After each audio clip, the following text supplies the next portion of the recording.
tonight's news edition. Thousands of Iraqis stage a protest outside Baghdad's heavily fortified Green Zone, demanding to stem corruption.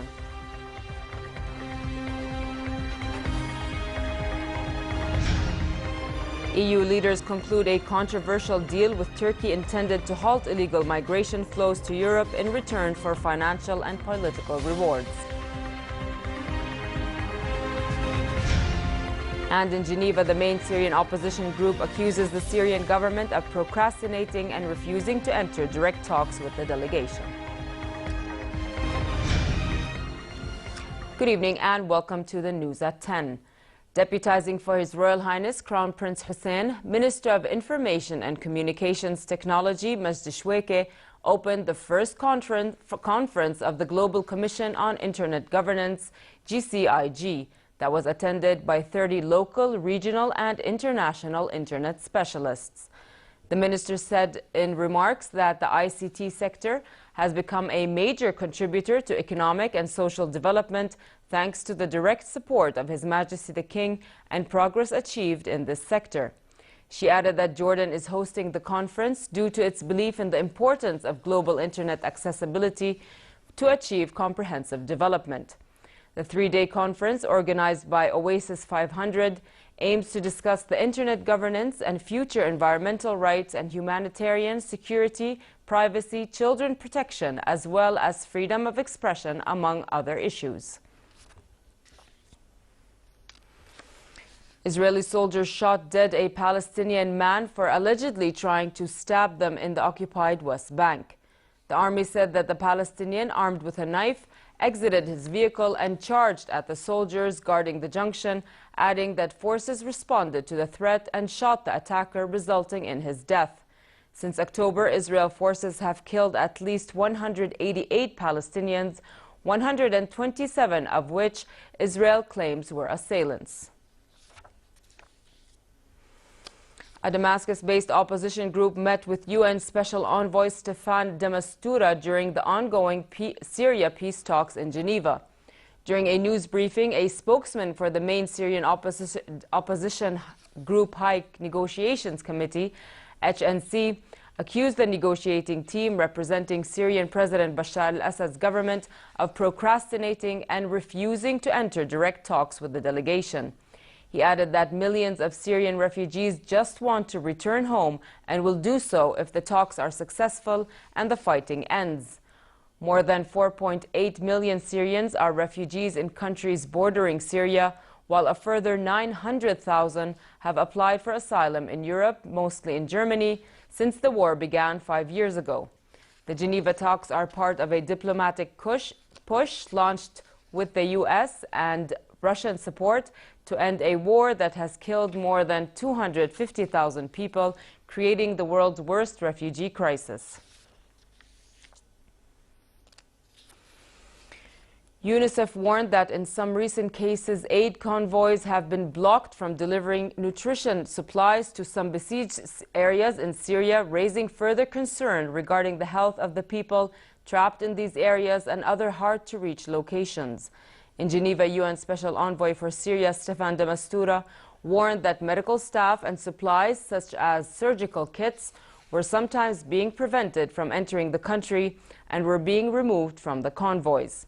However, a combined UN and ICRC convoy composed of 60 trucks was able to get into the 4 Syrian towns of Madaya, Zabadani, Fu'a, and Kufraya last night.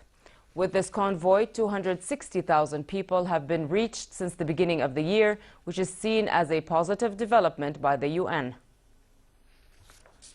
We need our staff to be able to stay there, to conduct nutrition assessment, to conduct medical assessment, to provide medical assistance, and also we need staff to proceed to evacuations. So that's really an extremely important point, in addition to, of course, delivery supply. And we need that. We need that urgently. And the continued war against terrorism, the United States and its allies conducted 20 strikes against Daesh terrorists in Iraq and Syria. The combined joint task force said in a statement that 9 strikes near 3 cities in Syria, hit several tactical units, destroyed fighting positions and a vehicle-borne explosive device, and damaged other targets. In Iraq, 11 strikes near 7 cities targeted headquarters and tactical units and destroyed vehicles, heavy machine gun positions, and a tunnel and other targets.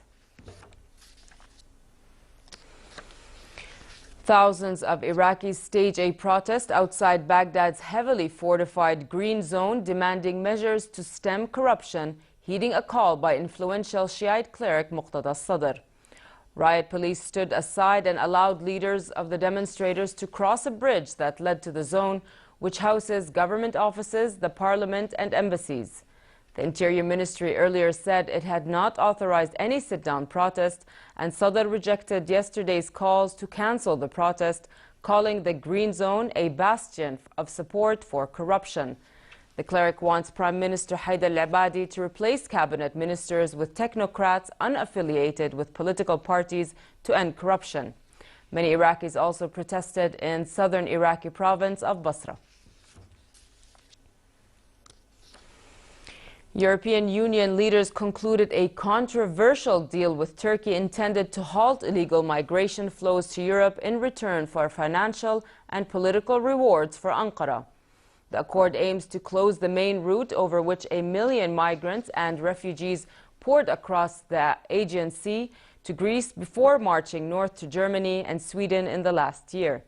But deep doubts remain about whether it is legal or workable. After a morning of talks with Turkish Prime Minister Ahmet Davutoglu, European Council President Donald Tusk recommended that the 28 EU member states approve the text without changes, and they rapidly agreed at a summit lunch in Brussels. Tusk confirmed unanimous agreement among the EU and Turkey. Under the pact, Ankara would take back all illegal immigrants who crossed to Greece in return for the EU taking in thousands of Syrian refugees directly from Turkey and rewarding it with more money, early visa-free travel, and progress in its EU membership negotiations. The UN said that it would be reasonable to expect 1 million migrants and refugees to reach Europe by sea this year, and that the situation was actually worsening. As traffic is intensifying on the route between Italy and North Africa, so are the rescues, according to the International Organization for Migration, with over 2,000 people being rescued on the route over the last 3 days. 1 million migrants and refugees, mostly Syrians, reached Europe in 2015 in a migrant crisis that has shaken the European Union's unity and policies as it continues to work on a solution to face the influx. This report has more on the migration crisis. Migrants prepare themselves to face another night along the Greek border. They are virtually stuck as European leaders meet in Brussels for a 2-day summit aiming to find ways to stem the influx. Here, seeking warmth, they find a settlement already battered by flooding, rains, illnesses. For a migrant from Pakistan, there are few options. We don't know what we're going to do, but we are stuck here. We don't know what to do. We cannot go back. They're not open the border, so we have no idea what to do. And then night falls. It comes as the EU announces it has a common position to offer Turkey. It comes as Greece's prime minister is calling for help. So they pass the time as best they can, with music and dance and hope. Democratic presidential candidate Bernie Sanders denied any suggestion that he may drop out of the presidential race. This came in response to reports that President Barack Obama has called on Democrats to rally around Hillary Clinton as the likely nominee. Media sources reported that Obama privately told a group of Democratic donors that Sanders was nearing the point at which his campaign against Clinton would end and that the party must soon come together to back her. The White House said that Obama did not indicate which candidate he preferred in his remarks to the donors. Nevertheless, it seems that Clinton is in the lead after she won all 5 states that were contested last Tuesday.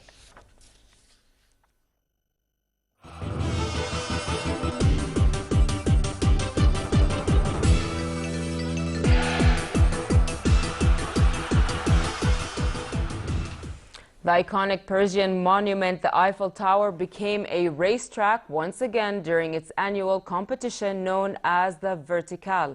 A total of 91 professional and amateur competitors from around the world, all skilled in climbing, took on the challenge.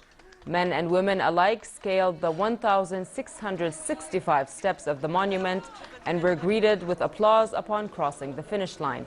The female winner of the competition this year and reigning champion in the women's race, Susie Walsham, came all the way from Australia, only to be mildly let down by her performance after finishing the race in 9 minutes 48 seconds. Overall winner and defending champion Peter Lobodinsky of Poland was more enthusiastic about his win, perhaps due to his record-breaking time, improved upon his own record from last year.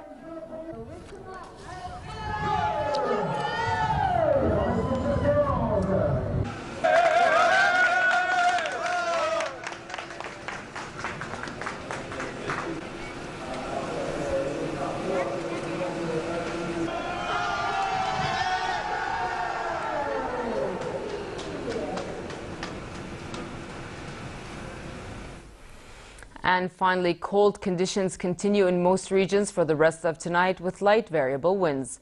A rise in temperature is expected tomorrow, creating fair conditions in hilly areas and warm in the Badia, Eastern Plains and Jordan Valley.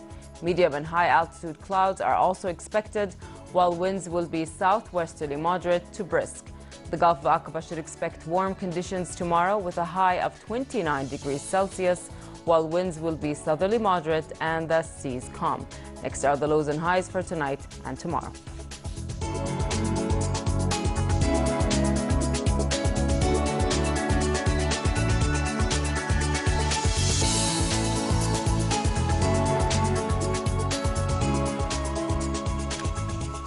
To end the news, here's a reminder of our top stories. Thousands of Iraqis stage a protest outside Baghdad's heavily fortified Green Zone, demanding to stem corruption.